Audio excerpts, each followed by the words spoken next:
Hello, hello, hello, everybody. Welcome to another week of Carlie's Couch. I'm so excited for you to be here. Today is a goodie, but a quickie. So let's lock in. Real quick, sidebar. I have a couple of episodes off the couch coming up that I am so hyped for y'all to see and hear and be a part of. The adventures off the couch have been so much fun. And yeah, I'm so excited for you to join me off the couch. So be on the lookout for those. But today, we are going to talk about our excuses and how we can own our power and change our lives. And yeah, let's jump into it. I've been marinating on this idea of how we are often the only thing that holds ourselves back in any situation. And please think with nuance, like when you're listening to any of my episodes, but also anything. Let's use some nuance and critical thinking, which if y'all listening to me, I'm pretty sure you do. But inevitably, there's always some people on social media with some nonsense. But most of the time, we are the only thing holding ourselves back. And we had an episode a couple of weeks ago about getting out of your own way. But today is more about changing the narrative and recognizing that we have patterns and how we shift the power from the pattern to recognizing what we're choosing. One of my favorite quotes when we think about the education system is, and I forgot who said it, so I'm so sorry. I'll try to find it. But the educational system isn't broken. It's designed to do exactly what it's doing, to produce broken children, the school to prison pipeline. Like, it is doing exactly what it was designed to do. But it seems broken because of how it does not support people. But if you think about our world and how that piece of the puzzle fits in, especially within the U.S., it's doing exactly what it's supposed to.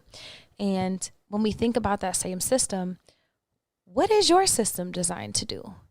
If you were to look at your life honestly, your decisions, your actions, how you choose to show up and spend your energy, your time, are you living the life you want to live? Or are you living it in a way that you want to live to get to your dream life? Like, if someone spent a week with you, would they be able to tell what your goals are? Would they be able to understand your values? And that's something that I've really been thinking about lately and sitting with. Like, you say you want this thing, but then do your actions align with said thing?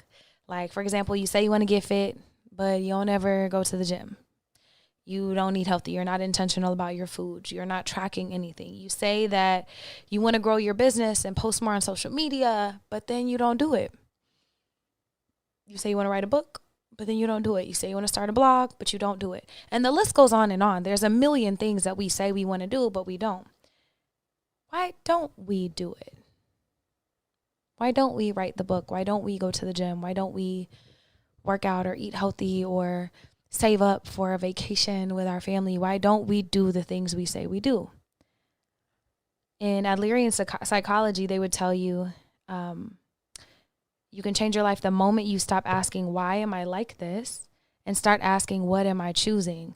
And recognizing that, if you're not doing a thing, it's because something about not doing it is serving you more than doing it. If you're not writing your book, it's because not writing it is serving you more than writing it. Not working out, not posting on social media, not reaching out to clients, not applying for school or that job, whatever, there is a block because not doing the thing is serving you more than that. And so whatever you're doing or not doing is working. And your brain wants to protect you and wants to keep you safe. And so our brains don't want to keep us happy. That's never their goal. Their goal is to keep us alive. And so whatever they're helping us choose keeps us in known chaos, because known chaos or known sadness or any known situation is better than unknown to your brain, because in a known situation, it knows how to deal with it. It knows how to protect you. It knows how to keep you at least somewhat safe, and it feels more in control. Whereas any unknown situation is really scary for your brain. And so it could even be your own brain just trying to keep you from expanding because it's scared and it doesn't know. But also, there are often beliefs that keep us from showing up. So not posting on social media. Maybe you're scared of being seen. not writing your book. Maybe you don't want to be held accountable, or going back to school, or going to the gym. Maybe you just are scared of that accountability.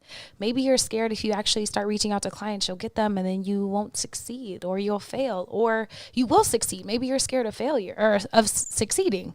And it's much easier to talk about things than actually doing it. And for me, if I'm looking at what are the things in my life that I say I want to do and then I don't do, it's mostly business related, like focusing on my professional development, reaching out to customers, potential clients, posting more on social media. Those are all things that I say I want to do, but then my actions don't ever show that.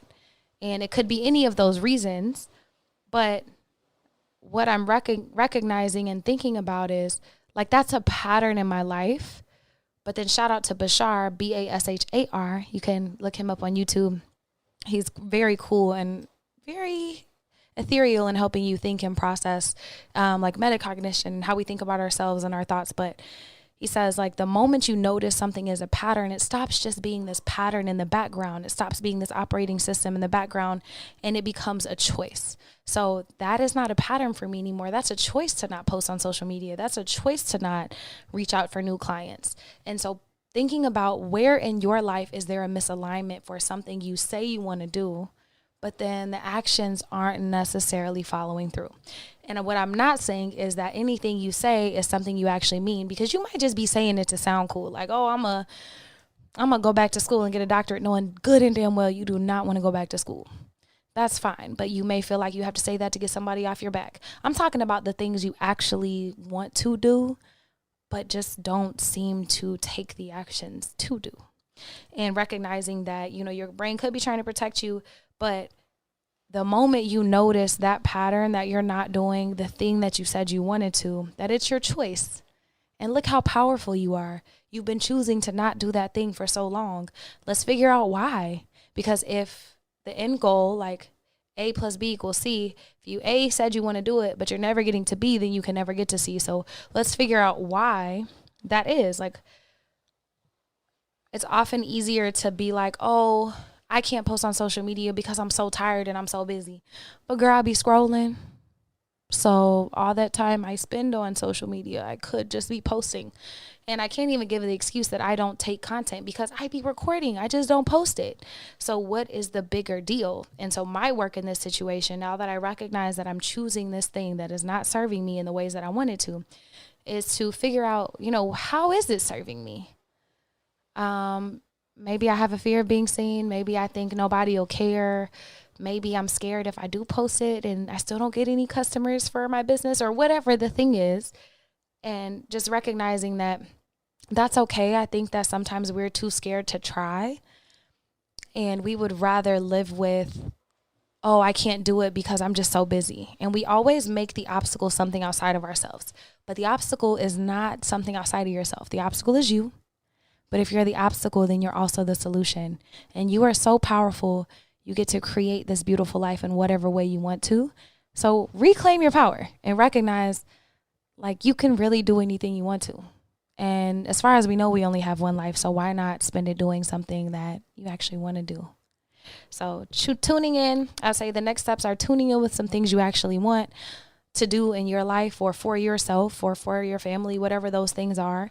And then looking where there's misalignments. Like, if you've been talking about writing a book for 5 years, but you never write it, or been talking about starting to run, but you never run.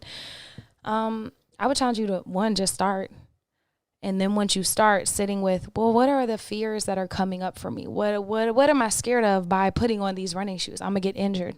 Oh man, maybe you had an injury back in the day and you're scared to go back to that. Or maybe you're scared that you won't be good at running, but you'll never know unless you try. And so letting the things we actually want in our life to stop being so ethereal, stop being able to be blocked by things outside of us, and recognizing we have the power to start doing said thing right now, today, in this moment. Because risk is what opens us up for reward. Risk is what opens us up for growth. And so being real and just trying a thing, like, maybe I do start posting a lot and I'm like, you know what, I really hate this shit. I don't want to do this no more. Okay, great. But until I really started doing it, there's no there's no learning. There's no curve. There's no learning curve. There's no ability to take anything away from that and grow. There's just an obstacle that I'm the only thing standing in my own way. Because also talking about working out isn't the same as doing it. And having big dreams is not the same thing as taking action. And what is it? A dream without a goal without a action is just a wish. And so, yeah, let's be real with ourselves and figure out what that is. At a certain point, we can talk about stuff all day, but until you take action on it, you're still just procrastinating and standing between yourself and who you say you want to be, where you say you want to be. Stop being scared to try or fail, because you're worth it. Your dreams are worth it. And I'm so excited to hear maybe some thoughts and feedback on y'all, on where you see some misalignment in your life, where you see some opportunity to own your power and take it back. Because if you are the obstacle, you are also the solution.